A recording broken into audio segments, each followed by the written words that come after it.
கூப்பிட்டு முறையிட்ட பேருக்கு முற்றிய வினை தீருமே.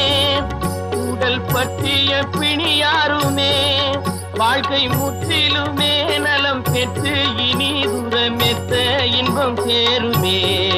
அப்பன் முருகனை கூப்பிட்டு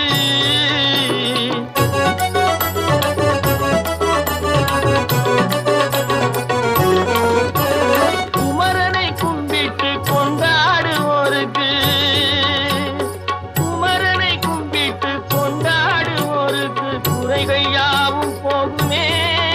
அவர் குடும்பம் தழை போகுமே. குமரனை கும்பிட்டு கொண்டாடுவோருக்கு குறைகள் யாவும் போகுமே. அவர் குடும்பம் தழை போகுமே. சூர சமர வேலாயுதம் பக்க துணை கொண்டால் சகல பயம் நீங்குமே.